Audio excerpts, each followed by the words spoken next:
Welcome to The Mission Matters. The Mission Matters is a partnership of Missio Nexus and 1615 Missions Coaching, who have a shared passion to mobilize God's people to be a part of His mission. The Mission Matters is hosted by Matthew Ellison of 1615 Missions Coaching and Ted Essler, president of Missio Nexus. The issue of social justice has certainly been on the forefront of our minds as cultures around the world have wrestled with issues around race. From your social media feeds to the evening news, followers of Christ have been challenged to ask not only, what do I think about this, but what does God think about this? And what should I do about it? Our guest today is Pastor Adrian Reeves, the conference director of the National African American Missions Conference, whose purpose is to network and mobilize African Americans for the Great Commission. Let's join Matt, Ted, and Adrian to talk about diversity in the mission field. Welcome once again to the Mission Matters podcast. I am Matthew Ellison, president of 1615, and I am joined, as I always am, by my good friend and co-host Ted Essler, who serves as the president of Missio Nexus. Ted, say hi to everybody. Hey, everybody. It's good to be on the podcast. Yeah, excellent. So, Ted, really important conversation today, but before we get into it, I thought we would ease into it by sharing just a random idea and question like we normally do. And I've been thinking lately about my favorite childhood toy, the toy that was just better than all the rest. And for me, it was Super Stretch Armstrong. I don't know if any of you remember that, but it was this rubberized doll. It had gel on the inside, and you would stretch it out, and then it would shrink back to its original size. He was a big, burly guy. And after about 4 or 5 weeks, he would start to crack and the gel would leak and it would get hard. So they actually included Band-Aids in the packaging. So I love Super Stretch Armstrong. How about you, Ted? Favorite toy? Well, my parents, one year of my birthday, got me this little helicopter that went around in a circle. And it had two little handles that were like 5-6 feet away from the base. And you'd pull one handle and the helicopter would take off. You pull the other handle and it'd go forward. And I had hours and hours and hours of fun with that thing. And when I turned 50 years old, my brother went and found that exact same toy. And I have no idea how he got it. It's not manufactured. It hasn't been manufactured for decades. But I got it for my 50th birthday. And we set it up and I played with it for hours again. So that's my favorite toy. Well, if my wife is watching this, or if she ever gets around to it, I would love Super Stretch for my 50th birthday, which is right around the corner. So I'm passing that to Renee. Well, our guest today is Adrian Reeves. He's the conference director for NAMAC, and we're going to get into what that is all about in just a minute. But first, we're going to throw that same question to you, Adrian. Do you have a favorite childhood toy? It's funny. I'm a child of the 80s, I must admit. So Nintendo, Super Mario Brothers, got it for Classic. Christmas. And it was what all my brother and I played for months until we conquered every level of the game. So I feel like I'm not as authentic as you all's toys, but I was a child of the 80s. So I was glued in front of the television with video games. I think that's pretty authentic. I think a lot of people probably share that same favorite toy when they were young. Yeah. Well, Adrian, let's start by, I'll just give you a little story from my own perspective. I was a missionary in Bosnia, and we had a very diverse mission team, but they were pretty much all of the same race, Caucasians, even though they were Europeans and they were really from all over. But we had a church that we started in Sarajevo that was for English speakers, because we had so many English speakers coming to our Bosnian church. And of course, when I lived there, there were NATO troops everywhere. And we asked the NATO chaplain if he knew of any pastor that could come and speak at our international church, our English-speaking church. And he recommended an inner city African-American pastor who came and began to preach. And I'm going to tell you, he connected so well, not just with all of the English speakers, but pretty soon all the Bosnians started drifting there, because in their history, they were the folks that were oppressed by a dominant culture in Yugoslavia. And I saw the power of the connection that came about because of that common history. And as you look at unreached people groups throughout the world, one would think that African American missionaries would have an in a way that somebody like me would not have. And so when I was first introduced to NAMAC, the National African American Missions Conference, I was thrilled to hear about it. And you're the conference director. I am. And we're hoping that in this session, we're just going to hear a little bit about the history of NAMAC, what you're doing this year, what's going on currently. But first of all, just say welcome to the call. And if you could give us a little bit of how you got engaged in NAMAC, that'd be a good start. Certainly. A couple of years ago, I met a man who's my current pastor, Bishop David Perrin, who's president of Boundless Ministries. And quite a few years ago, early in his life, he went and was a missionary in South America and really wanted to dedicate his life to the people there and the work there. But that wasn't the way God wanted him to go. God told him to come home and to motivate his brothers and sisters to go on the field. And so he started Church of the Great Commission, and he's been doing mission conferences for a number of years. And then about almost 10 years ago, he started NAMAC, the National African American Missions Conference, in an effort to mobilize, resource, and network African Americans for the Great Commission. So I came on staff at his church there in District Heights, Maryland, Christ Kingdom Church, as the executive pastor. And I came in about, I think, May of a couple of years ago. And the very next month, June, I was NAMAC. And it just was a project and a ministry that touched my heart. I think when you come there, the people are amazing. The programming's great. It's just an awesome experience.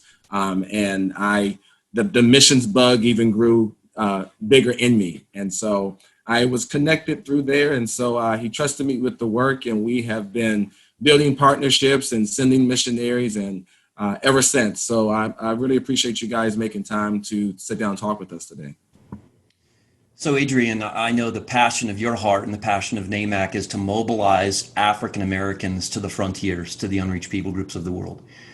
So I did a little homework in preparation for this conversation and found out that the church in the U.S., African American Christians make up about 12 to 13% of that church.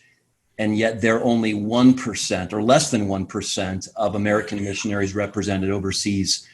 Why is this? And do you see anything changing? Great question. I think it's two parts. I think there's an internal problem within the African American church, and I think there's an external problem. So internally, like so many churches, we just have lost focus with the Great Commission. And we need to get back focused to that. A lot of times you go to churches and that the music ministry is doing great and the camp is doing great, but there isn't a lot of focus on missions. And so in our African American community, we honor the office of our pastors and their voice in our lives. And sometimes if the pastor's heart isn't with missions and going, crossing cultures with the gospel, then the congregation follows. And so that's an internal problem of focus and commitment to what Jesus left us to do that we need to address there. I think externally, a problem is that we've kind of been disconnected from our history. And that is the very first missionary from America was actually a Black man, George Lyle, who went out to Jamaica to plant churches several years before William Carey, who's considered the father of modern day missions, ventured out.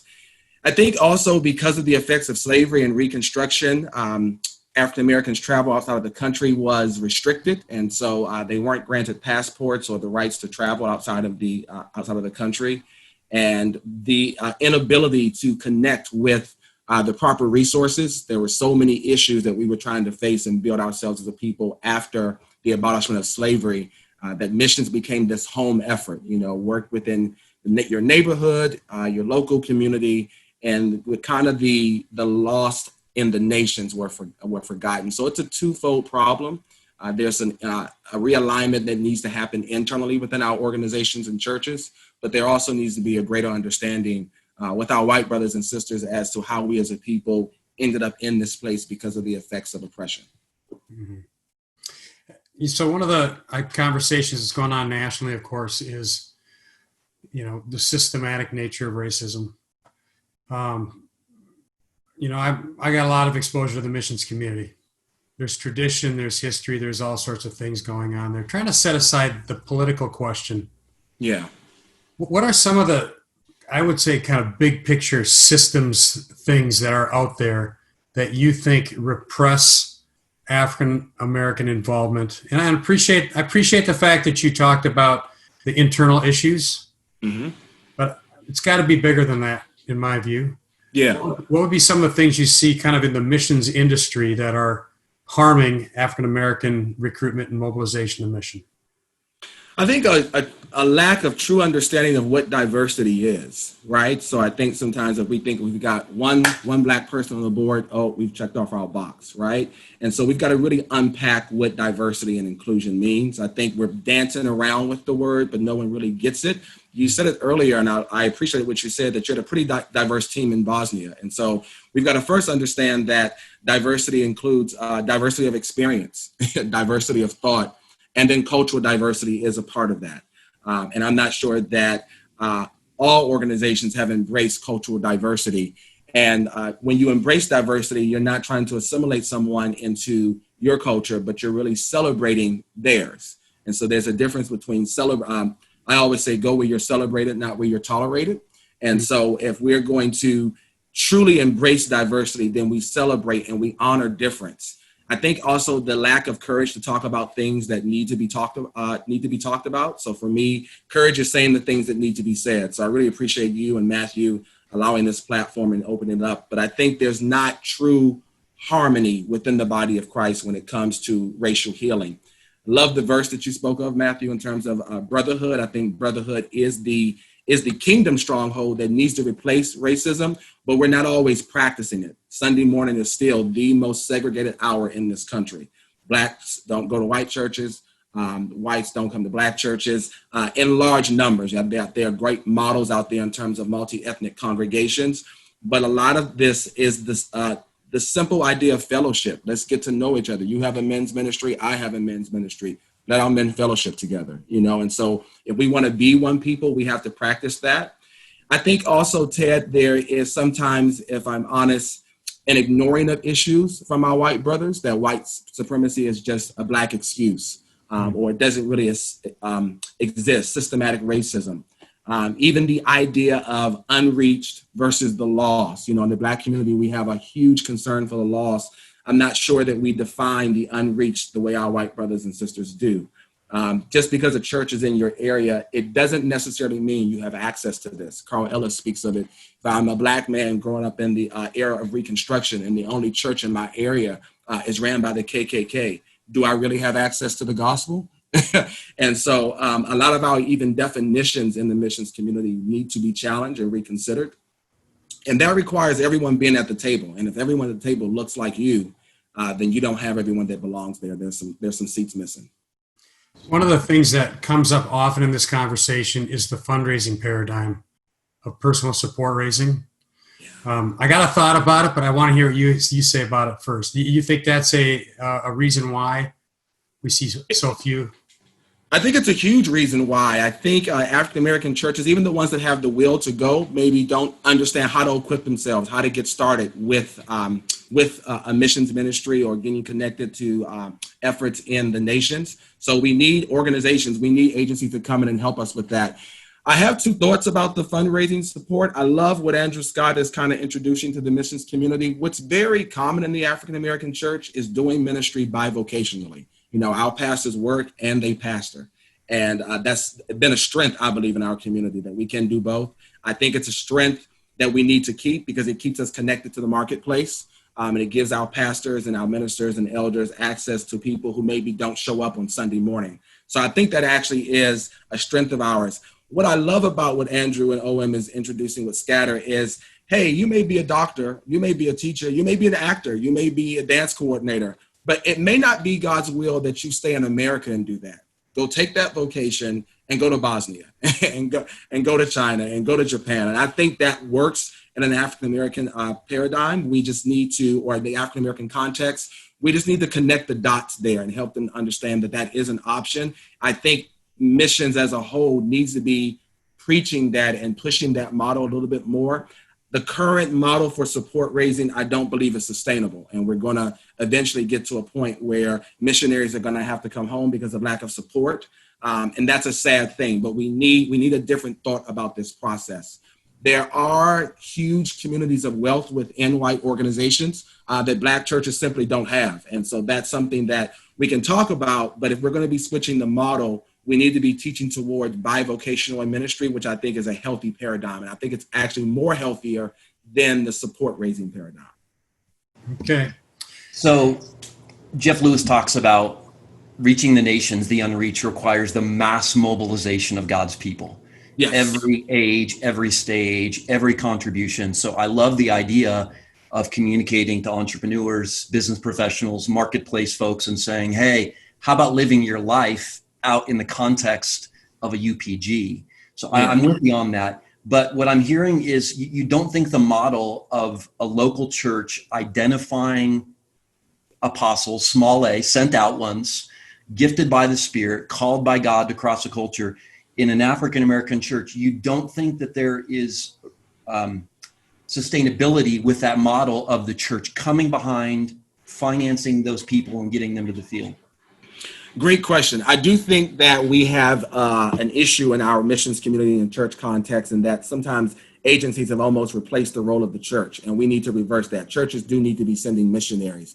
What I want to share is that I think this whole idea of living out your mission bivocationally fits what African Americans already do. It does not alleviate us in our churches from sending and calling out missionaries and making sure there's a support model in place. But Paul built tents, right? He worked as he went along and did missions. And so I'm just saying that there's a way for them both to work, and it doesn't become an excuse for not fulfilling the Great Commission. But I definitely think that churches have to step up, especially African-American churches. I believe that only two things determine what's really important to you. And that's how you spend your time and how you spend your money. And if we look at a lot of our church calendars and a lot of our church budgets, how much of that time do we really invest into cross-cultural missions? How much of that budget is really invested into missions? And so whatever that budget doesn't make up, then we have this other model in terms of being bivocational that works just as well. So I don't think it's a either or. I think it's an and also. And so churches, I'm glad you brought up that point, do need to somehow take their place back and stand alongside of agencies, but not just sending people over to agencies or sending an offering to an agency and being disconnected from the whole process of being the center point of sending missionaries into the field. Does that make sense? Yeah, not either or, both and. Yes. Yep. I mean, one of the things about this discussion of the support raising, if I could go back to that just for a second, that I've been observing is that there's a lot of critique of that fundraising model, the support raised fundraising model. But I've got a little stat project running on my computer right now, which I'm trying to figure out how many African Americans are actually appointed as missionaries. Very small number. Yeah. And if anything, those organizations, particularly denominations that have the ability to pay salaries, have fewer than the support raised missions have.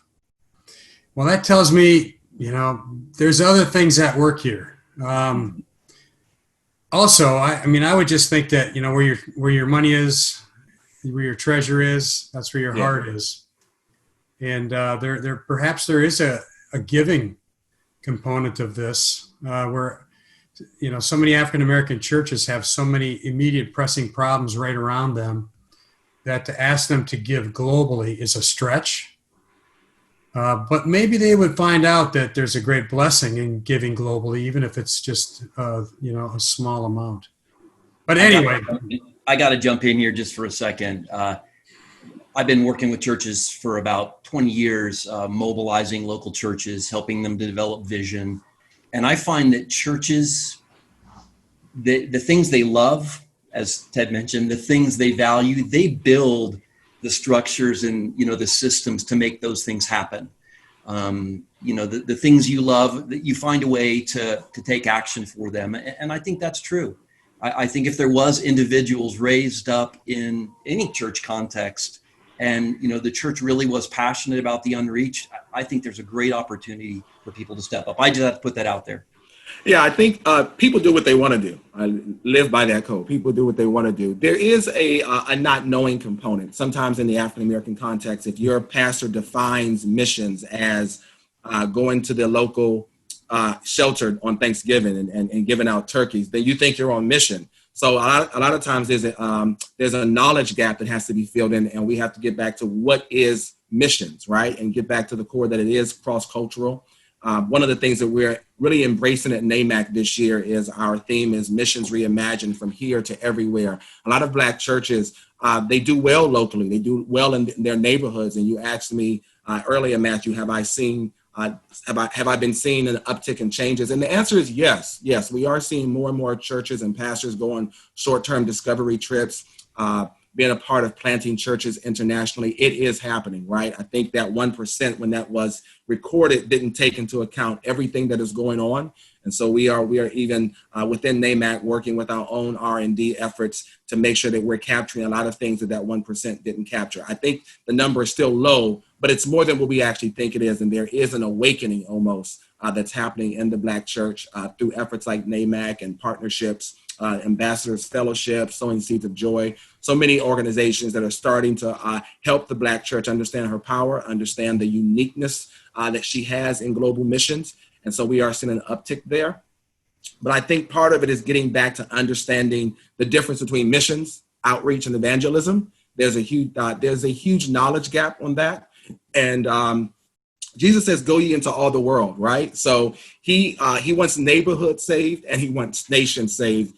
And what we have done in the body of Christ is we've chosen what's going to be our mission as opposed to embracing all that God said. And God didn't say, forget about your neighbor across the street. But he also didn't say, forget about my sheep of another fold that are in another nation that need to hear your voice as well.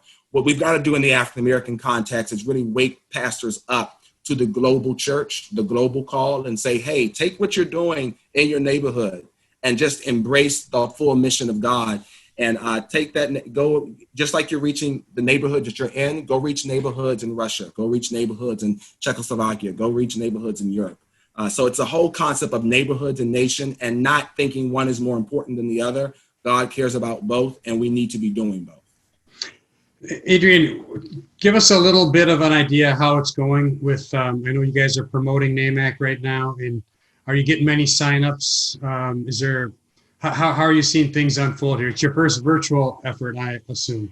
Yeah, so it's not like any other conference.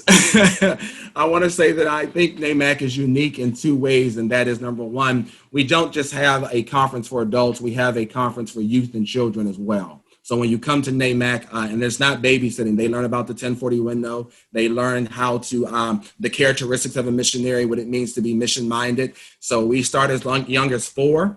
And we go up to 12 in terms of our children's conference, and then from 13 to 18 for our youth conference, because we're really passionate about producing the next generation of African-American missionaries.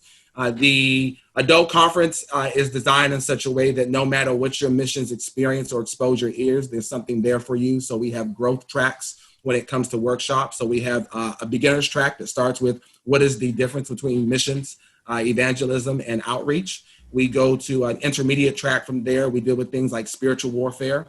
We have an advanced track that deals with issues like insider movements, how far is too far.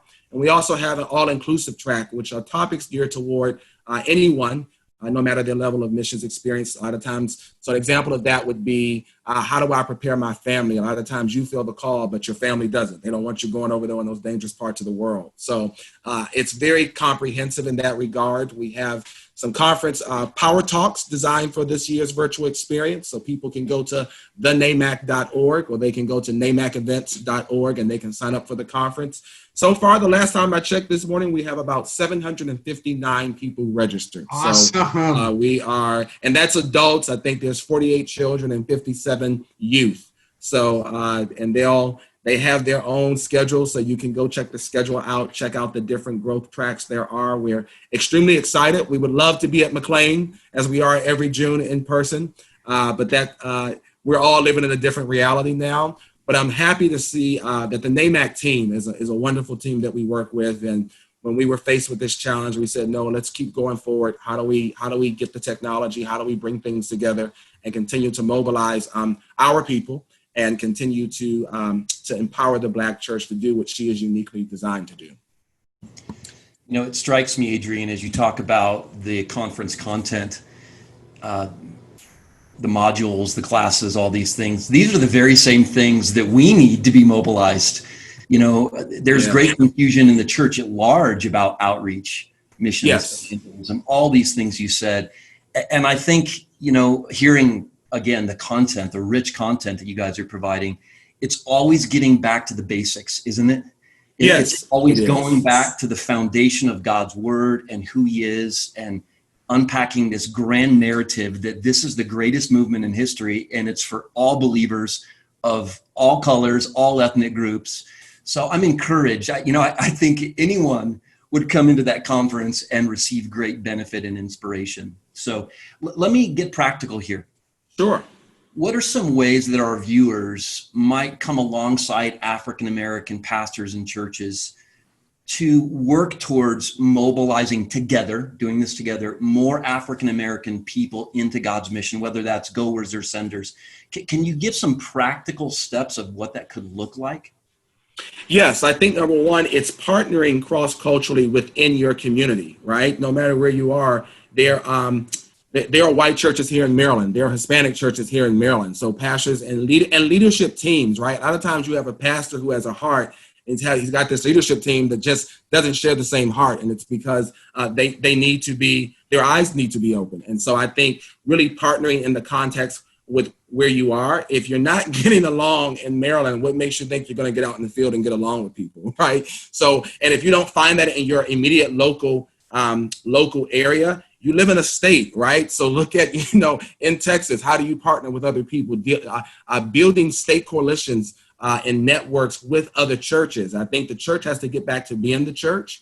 You have to agree on what your funding is going to be, being able to host events and network events. Let me say this, NAMAC is built on 4 pillars. That's equipping, networking, mobilizing, and resourcing.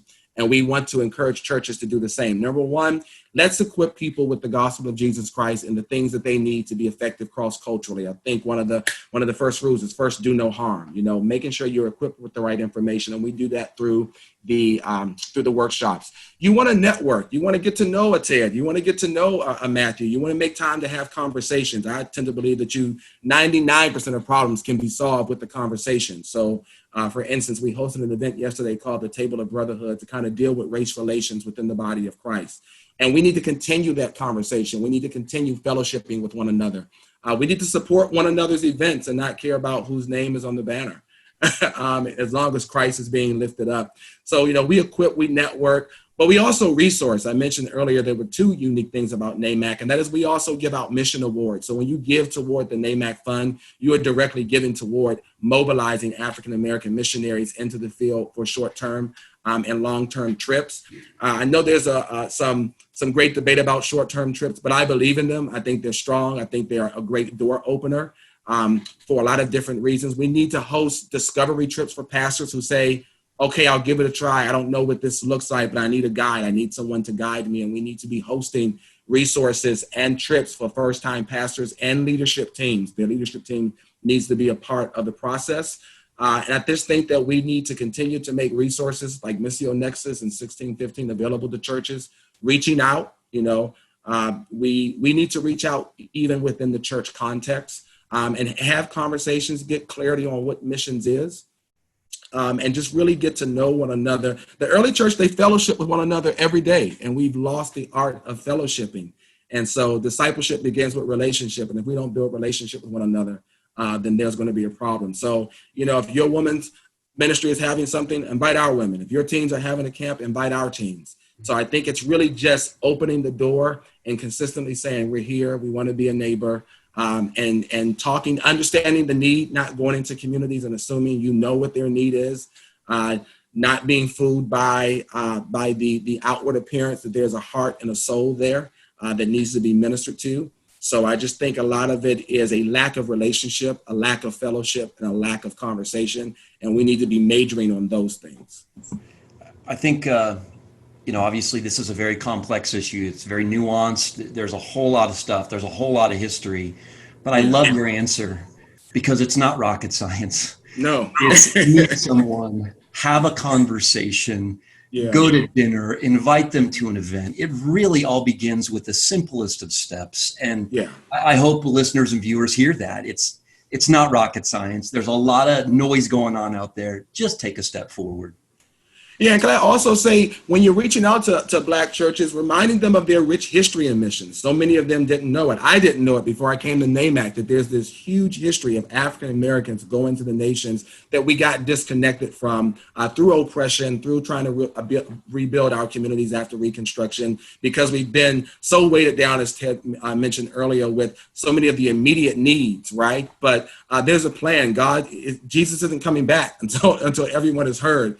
And so being able to connect them with names like Betsy Stocking and John Marant and George Lyle, and letting them know, hey, every time you see a missions brochure, actually there should not be a white face on it. There should be people that look like me. And so we want to show that historically God has been moving in the African-American church. He's been using Black missionaries. They've been planting successful, healthy churches. And we need to connect back to that heritage. So this is something that I think is very powerful and very useful, that we lost something that we're starting to recapture again. And so that's why we see such movement in the missions field, with more and more African Americans beginning to go cross-culturally and loving it and really being able to be effective as they are for who they are. Well, this actually ties in with this week's Something I Like, Matthew. All right, let me hear it. All right. So I was at NAMAC, I guess it was last year, and I was very impressed by something that happened there. In fact, so impressed that we're going to steal your idea and we're going to put it in our annual conference. So we always do a couple of awards. One of them is the Accelerate Award for Innovation and Excellence in Mission. And then Missio Nexus also gives out an award called the Lifetime of Service Award for somebody who's served the Lord their entire lifetime and is finishing well. Yeah. And awards are great because they kind of lift up in front of the community the values that you want to see go forward. But I was a little humbled when you guys had your award or your recognition, and what you did is you highlighted a newly appointed missionary. And that everybody had a chance to give toward their outgoing expenses. And it put back in everybody's mind, hey, these are real people. They're going out to be workers somewhere in the world. And our job is to get behind them and support them, love them, send them, pray for them. And so the thing that I really liked was how you guys emphasized the mobilization and recruitment of new missionaries. And so like I said, we're going to be doing that at our annual conference this year, but I stole the idea from you.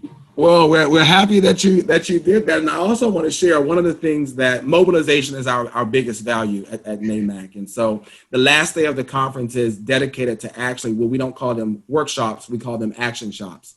And that is that every conference attendee leaves the conference with a personalized mobilization plan. You mentioned earlier, Matthew, one of the other things we have to break down is that everyone is involved in the Great Commission is called to go. They are goers, they are senders, and then there are receivers, as Bishop Perrin teaches us. There are people who actually open up their homes, and they serve as refreshing pads for missionaries who are on furlough. And so they participate in missionary care. Maybe you're not a goer, you're a sender, right? Or maybe you're someone that's going to a short-term trip to support a long-term strategy that's on the field. And so there's a place for everybody in the Great Commission. And we want everyone to leave the conference, whether you want to build a local network with churches that are around you that are not connected, whether you want to go on a short-term missions trip, whether you want to go on a discovery trip, or whether you want to get involved in a perspectives course or a 1615 coaching session. You want to leave NAMAC with a mobilized plan. And so we really want to see that happen. And we do. We love first-time missionaries. We make a big deal of it. We're going to begin to start legacy ceremonies where we begin to pass on the heritage of African-American missionaries from the past and connect them to ones who are marching forward now. And so you can steal our idea. That's quite all right. We're glad that you were there, Ted. And we're excited about seeing all the new African-American missionaries who are really capturing the heart of God and wanting to see the lost all over the world come home to their Father. I have one more thought before we shut down today. I know we need to wrap it up. People's attention can fade. But, you know, the recent escalation of racial discord, surfacing stuff that was already there, right? It's just out the forefront. It's also moved the conversation we're having to the top. Yes. And here's the thought that I have. wouldn't it be just like God to turn Satan's designs to destroy people made in his image, to hurt the church? Wouldn't it be just like God to turn those designs into schemes of love? Absolutely. And what would come out of this would be a new movement of partnership and Yes. a new movement of seeing African Americans make their way to the frontier. Amen. So I hope that this backfires in Satan's face. Absolutely. And we look back on this and say, look what God did with the passing of George Floyd. Look what was set in motion. So that's what I'm praying for, brother. Yeah, let me just say this. Dr. King says in his famous I Have a Dream speech that one day on the red hills of Georgia, I wish that the former sons of slaves and the former sons of slave owners would sit down today together at the table of brotherhood. And that's what we're doing. That's what we're doing right now. That's what NAMAC did yesterday with 268 participants. We sat down and we talked about the issues that are dear to our heart. We admitted our hypocrisies and we challenged ourselves to change and to be different and to be open and to really be brothers, So I think that dream is coming to pass and God is using the church to do that. And again, we don't have to go political. We have the power of the gospel to compel man's heart. So I definitely see that table of brotherhood getting bigger and bigger, and I'm happy to be a part of it with you guys. That brings to a close this episode of The Mission Matters with Matthew Ellison from 1615 Missions Coaching and Ted Esler, president of Missio Nexus. We heard from Pastor Adrian Reeves, the conference director of the National African American Missions Conference. To learn more about NAMAC, check the naamc.org. Another compelling conversation about the Great Commission. But before you go, would you take your first step of action and visit our sponsors' websites? It's 1615.org and missionexus.org. There, you'll find a wealth of interesting and challenging information about the state of the Great Commission. That's 1615.org and missionexus.org. The Mission Matters is presented through a partnership of 1615 Missions Coaching and Missio Nexus.